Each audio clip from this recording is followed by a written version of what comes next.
Сәлем баршаңызға. Сіздермен бүгін осындай отбасым үшін жасаған таңғы аспен бөліскім келеді. Өздеріңіз білетіндей таңғы ас әрдайым пайдалы, ақуызға бай болу керек. Жасалу жолын көргілеріңіз келсе, видеоның соңына дейін қарап, каналыма тіркеліп, пікір қалдырып отырыңыздар.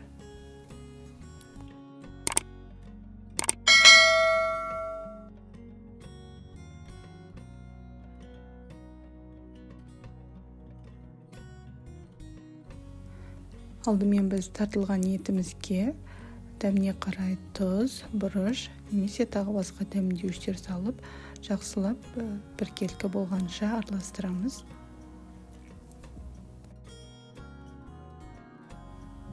Дүкендерде қалың лаваштың түрі сатылады. Егер ол болмаса, мен секілді осындай шұға түрін алып, видеода көрсетілгендей қайырып, осылай да жасауға болады. Дайын болған фаршымызды дөңгелектеп алып, бетіне барлық жағына біркелкі етіп жайып шығамыз. Шұға етіп көп салмаңыздар, шұға болса тезірек піседі.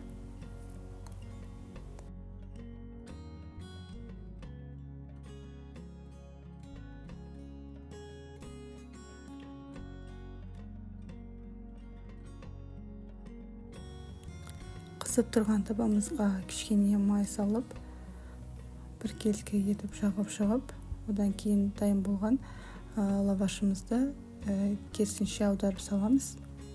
Бетін жауып, шамамен 4-5 минутқа қалдырамыз.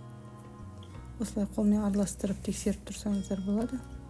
Табаның асты орташа отта болу керек. Дайын болғаннан кейін келесі бетіне аударып, осылай салманың арасына авокадо және көкпиязды қосамыз.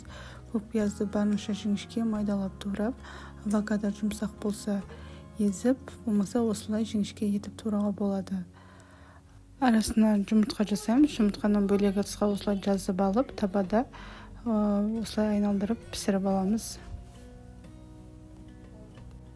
Енді барлығын жинап шығамыз. Дайын болған лаваштың үстіне авокадоны қойып, одан салат жапырағын, жұмыртқаны бір тегіс етіп жайып шығып, көкпиязды себеміз азырақ, творожный сыртты жағыңыздар, дәмі ерекше болады. Осылай біркелкі етіп жағып, ораймыз. Қызып тұрған грильницада осылай екі бетін кішкене қызарғанша ұстаймыз. Егер болмаса, табада да екі бетін пісіріп алуға болады қызартып. Дайын болған тіске басарымыздың жанына осындай смузи дайындаймыз. Ол үшін бананды майда бөліктерге бөліп, одан алманы да осылай бөліктерге бөліп, блендерге саламыз. Қасына 2-3 қасық асқабақ дәнін, 1 шай қасық бал қоссақ дәмді болады, және таза су қосамыз. Барлығын блендерде жақсылап араластырып езіп аламыз.